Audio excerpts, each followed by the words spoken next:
मैं भी बहुत बार डिस्ट्रैक्ट हुआ काफी चीजों से। ओके हिंदी मीडियम में तो कोचिंग नहीं करनी चाहिए, मतलब कोई काम की नहीं है भाई, बर्बाद कर देंगे आपको वो।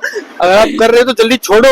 Okay sir. कोचिंग बर्बाद कर देगी आपको, गलत जा रहे हो। अगर कोचिंग कर रहे हो तो गलत जा रहे हो। अगर आप स्टार्टिंग कोचिंग के 5-6 महीने में कोचिंग नहीं छोड़ पा रहे, इसका मतलब गलत कर गए आप कुछ। सही बात। आपको पता ही नहीं है यूपीएससी क्या है। Time consuming. हालांकि मैंने आंसर नहीं लिखा था मेंस से पहले, जो कमियां उस पर काम करो। ओके सीसेट का मोस्टली जो हिंदी मीडियम है उसमें ज्यादा हेडेक रहता है उसका। मैं भी पिछली बार फेल हुआ था, 26 नंबर ही आए थे। ओके नमस्कार जी, जैसा कि आप जानते हैं 7 जनवरी से यूपीएससी का इंटरव्यू चल रहा है। हमारे बीच में अभी एक सर हैं जो यूपीएससी इंटरव्यू देकर के बाहर आए हैं। मैं इनसे बात करता हूँ, कुछ इनकी स्ट्रेटजीज और कुछ इनकी सजेशन भी लूंगा जो आने वाले स्टूडेंट के लिए थोड़ा सा यूजफुल रहेगा। सर आपका नाम?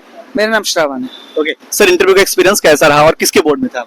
अच्छा रहा, सीलवर्धन सर थे बोर्ड में। अंदर का माहौल कैसा था? क्योंकि यूपीएससी के इंटरव्यू को लेकर के बहुत मिथ्स एसोसिएटेड है सोसाइटी में कि ऐसा इंटरव्यू होता है, कुछ लोग कहते हैं वैसा होता है। आप सर अभी देकर के आए हैं और जो फ्रेशर्स स्पेशली देख रहे हैं, जो भी इंटरव्यू देने वाले हैं, अभी मार्च में इंटरव्यू है, मिड अप्रैल तक है, आप उनको क्या सजेशन देंगे? और अंदर का माहौल सर आप एग्जैक्ट बताइए।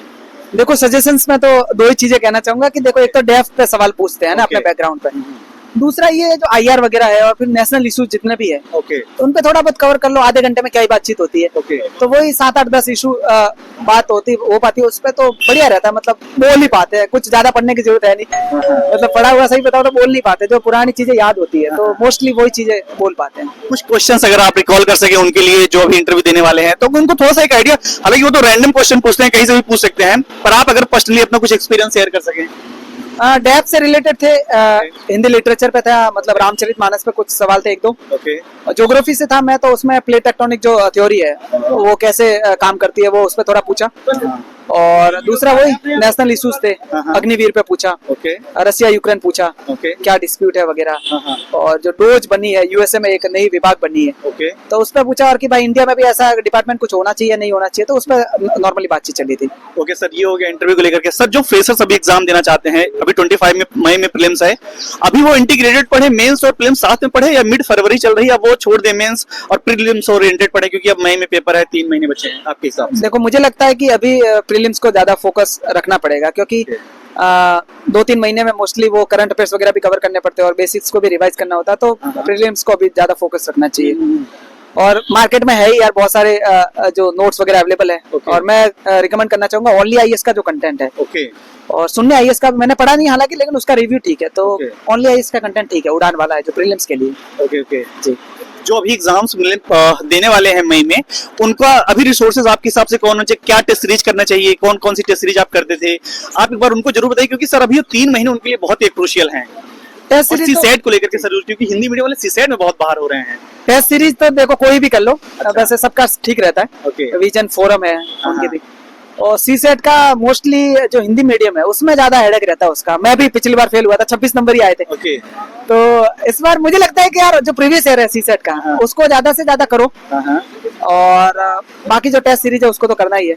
ओके तो सीसेट ज्यादा फोकस रखना चाहिए मोस्टली हिंदी मीडियम वालों को, जिनका बैकग्राउंड नहीं रहा है। ओके ओके हाँ, सर, क्या आप नोट्स प्रिपेयर करते थे, नोट्स बनाते थे प्रीलिम्स को लेकर के, या बनाए हैं या? प्रीलिम्स के नोट्स बनाए थे मैंने। अच्छा। और लास्ट टाइम में सही कहूँ तो वही रिवाइज हो पाते हैं। अगर तुम्हारे पास नोट्स नहीं है तो फिर लास्ट टाइम में रिवाइज कर ही नहीं पाओगे 10-15 दिन में। ओके तो नोट्स तो बनाने चाहिए, है ना, बिल्कुल शॉर्ट। ऑप्शनल है, हिंदी लिटरेचर था मेरा, नोट्स होने चाहिए। ओके आंसर राइटिंग सर कब करनी चाहिए स्टूडेंट को लेकर के? जो फ्रेशर है स्पेशली उनको सलाह दो। अभी तो मेंस, अभी जो इस बार फिल्म्स दे रहे हैं उनके लिए तो मुझे नहीं लगता अब समय बचा है, 3 महीने तो उनको फिल्म्स ओरिएंटेड पढ़ना चाहिए।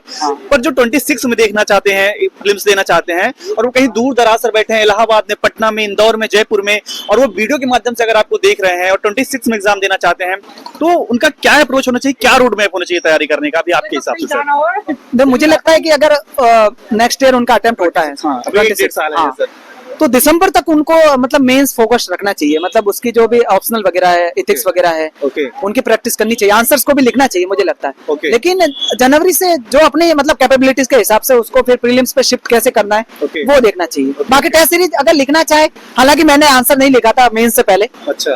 तो अब जिनकी स्पीड ठीक है, जो कंटेंट ठीक से 3 घंटे में लिख पाते हैं मेंस के लिए, तो उनको ज्यादा दिक्कत होगी नहीं, वो प्री के बाद भी, रिजल्ट के बाद भी मेंस के 3 महीने के टाइम में लिख सकता है। ओके लेकिन मुझे लगता है दिसंबर तक आंसर राइटिंग ऑप्शनल के और इथिक्स की एटलीस्ट करनी चाहिए।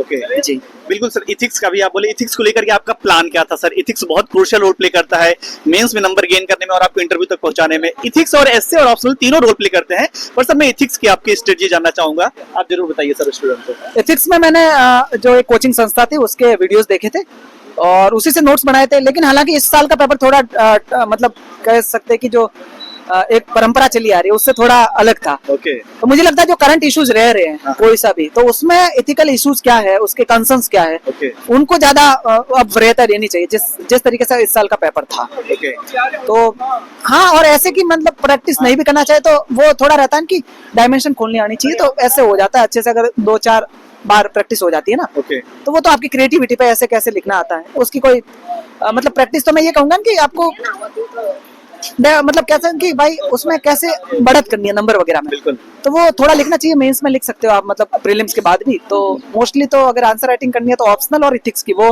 दिसंबर तक अगर हो सके तो कर देनी चाहिए। सर एक रैपिड फायर टाइप में क्वेश्चन मैं पूछना चाहता हूँ, लैंग्वेज बैरियर करता है या नहीं?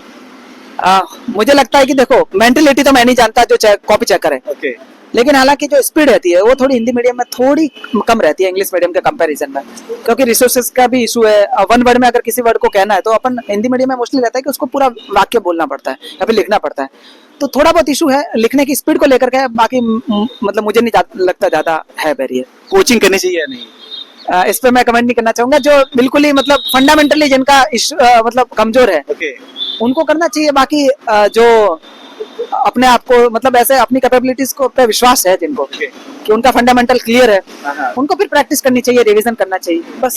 एनसीईआरटीज का रोल है? एनसीईआरटी मैंने एक बार पढ़ी थी, लेकिन हाँ फंडामेंटली उसको मतलब परस्यू कर सकते हैं। भाई कोचिंग नहीं करनी चाहिए। कोचिंग वाला सर बताना चाहते हैं, सर ऑलरेडी IRMS है, इंडियन रेलवे मैनेजमेंट सर्विस में सर ऑलरेडी सिलेक्टेड है और अभी यूपीएससी का इंटरव्यू देकर के आए हैं। सर कोचिंग के बारे में कुछ विषय बोलना चाहते हैं? हिंदी मीडियम में तो कोचिंग नहीं करनी चाहिए, मतलब कोई काम की नहीं है भाई, बर्बाद कर देंगे आपको वो। अगर आप कर रहे हो तो जल्दी छोड़ो। ओके सर, कोचिंग बर्बाद कर देगी आपको, गलत जा रहे हो। अगर कोचिंग कर रहे हो तो गलत जा रहे हो। अगर आप स्टार्टिंग कोचिंग के 5-6 महीने में कोचिंग नहीं छोड़ पा रहे, इसका मतलब गलत कर गए आप कुछ। सही बात। आपको पता ही नहीं है यूपीएससी मतलब क्या है। टाइम कंज्यूमिंग तो रहती है क्योंकि 18-19 महीने का कोर्स होता है, कंटिन्यू करो, है ना? ओके हाँ तो टाइम कंज्यूमिंग रहता है थोड़ा। ओके बाकी ठीक है, सबका अपना अपना डिसीजन होता है। ओके सर, एक क्वेश्चन और, क्या सर प्रिपरेशन के लिए दिल्ली आना जरूरी है, या जो वीडियो के माध्यम से देख रहा है सर, हर कोई सरवाइव नहीं कर सकता दिल्ली में आने के? सर हर कोई 2 लाख 2.5 लाख फीस देकर के नहीं सरवाइव करना चाहता। सर कोई गांव से देख रहा होगा, कोई इलाहाबाद, कोई पटना, हर जगह से देख रहे होंगे वीडियो के माध्यम से, आप उनको क्या संदेश देना चाहते हैं? क्या जरूरी है यहाँ आना, या वो आजकल चैट जीपीटी, AI इन सब का यूज करके क्या वो दूर दराज जाकर के भी प्रिपरेशन कर सकते हैं? देखो मुझे लगता है कि कोरोना के बाद में बहुत सारी कोचिंग से ऑनलाइन आ चुकी है और मोस्टली जो ऑफलाइन थी वो भी ऑनलाइन प्लेटफॉर्म पे आ चुकी है। ओके तो मैंने खुद भी जयपुर रह के तैयारी की है पूरी। मेंस के लिए दिल्ली जरूर आया था, लेकिन उससे पहले मैंने जयपुर से की है। ओके तो ऑनलाइन सोर्सेज बहुत है, उनको परस्यू कर सकते हैं। मतलब मैं तो कहूंगा कि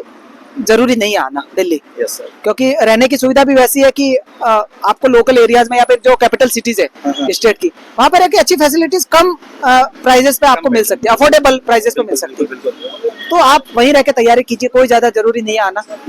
बाकी सब करो, तैयारी हो जाएगा। Sir last sir second last background मायने रखता है कि नहीं? कुछ लोग बोलते हैं मैं तो हिंदी मीडियम को हूँ, मेरे पृष्ठभूमि मेरा खराब है, हम पढ़ने में कमजोर थे, मेरा हाई स्कूल में इतना कम मार्क्स आया था, मेरी इंग्लिश नहीं सही है। क्या बैकग्राउंड मतलब ये चीजें मैटर करती हैं सिविल सर्विसेज में या नहीं करती हैं? देखो एकेडमिक्स को लेके मैं ये कहूंगा कि ज्यादा मायने तो नहीं रखता है, उसके बाद में क्या किया आपने, है ना? प्रीलिम्स की तैयारी कर रहे हो या फिर मेंस की या फिर यूपीएससी की पूरी तैयारी भी है, वो ऐसी जनरल तैयारी है कि उसमें तुम्हारा बैकग्राउंड कोई ज्यादा मायने रखता है नहीं, है ना? क्योंकि तुम्हें 12th बोर्ड के जैसे पेपर लिखने होते हैं तो उसमें नॉलेज की ज्यादा जरूरत होती है, और यहाँ पे क्या डाइवर्सिफाइड नॉलेज है, और उसको तुम 2 साल पढ़ोगे, 2-3 साल में तो अच्छा खासा नॉलेज हो जाता है, तो लिख लेते हैं, वैसे ज्यादा मायने नहीं रखता। सर लास्ट क्वेश्चन, डिस्ट्रैक्शन कैसे अवॉइड करें, कंसिस्टेंसी कैसे मेंटेन करें? डिसिप्लिन नहीं हो पाता सर, फोकस नहीं कर पाते पढ़ाई में, और सर इसके बिना आप यहाँ तक नहीं पहुंच सकते हैं, क्योंकि प्रीलिम्स में सर कितने बच्चे आउट हो जाते हैं। सर कैसे मेंटेन करें डिसिप्लिन और कंसिस्टेंसी, डिस्ट्रैक्शन कैसे अवॉइड करें? देखो सेल्फ डिसिप्लिन रहना चाहिए मुझे लगता है। ओके मैं भी बहुत बार डिस्ट्रैक्ट हुआ काफी चीजों से, ओके लेकिन मुझे लगता है कि सही टाइम पे अगर तुमने संभाल लिया खुद को, तो वो फिर आपकी जर्नी को आसान बना देती है चीजें। बाकी धन्यवाद सर। 3 मैसेज वर्ड्स में आप बोल सकते हैं, 3 वर्ड्स में क्या देना चाहते हैं जिसकी वजह से आप यहाँ तक पहुंच सकते हैं, जो जरूरी है एस्पिरेंट में होना? 3 क्वालिटीज, 1 2 3। देखो सेल्फ मोटिवेशन होना चाहिए, है ना? दूसरा ये कि कंसिस्टेंसी। Okay. तो मैं अगर उस फेज में आ गया हो तो उसको लगातार परस्यू करो। ओके तीसरी चीज है सेल्फ मोटिवेट रखो खुद को Okay. कि नहीं मैं कर सकता हूँ, खुद की जो एबिलिटीज है उस पर विश्वास करो, Okay. उस पर काम करो, जो कमियां उस पर काम करो। ओके और मतलब at the end of time आप मतलब यहाँ तक आ ही सकते हो, उसके बाद में क्या होता है देखा जाएगा, बाकी ठीक है। Thank you so much for joining. I wish आपका इस बार फाइनल सिलेक्शन और मैं फिर से आपका इंटरव्यू लूंगा। Thank you thank you thank you.